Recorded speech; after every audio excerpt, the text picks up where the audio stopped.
My name is Lisa Freeman. I'm a government transition and community safety specialist. I started my career in public service 20 years ago as a Peace Corps volunteer. And from there, I went on to work for the U.S. government's Office of Transition Initiatives. That means I worked overseas in some of the toughest circumstances with some of the best people pushing to make their communities better. I'll never forget working with my colleague Hassan on a program in Syria to build back the first responder system in the midst of the civil war.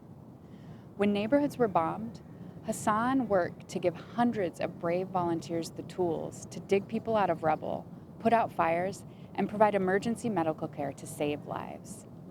These heroic Syrians became internationally known as the White Helmets. Now, Portland is not a war zone, but we are facing a critical moment as we transition away from a government where power rests in the hands of a few to a new city council that must be more responsive and more accountable, like you demanded when you voted for charter reform. We must move forward. We can't go back to the old way.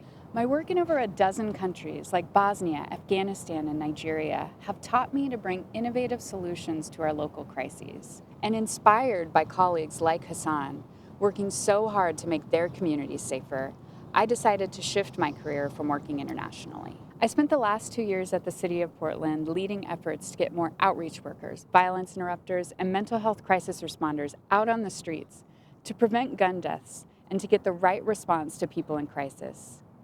These efforts are working. We know that innovative efforts like community violence intervention and Portland Street Response are the way forward. I know how to work in transition and in crisis. And who you vote for City Council in November will determine whether our new form of government succeeds. I'm running for City Council because I'm excited about Portland's future, and I am uniquely qualified for this moment of transition and to deliver what you asked for when you demanded change. But I can't do it alone. There is no magic when it comes to making change. All we have is us, and I need your support. So join us. Let's move our beloved Rose City forward together.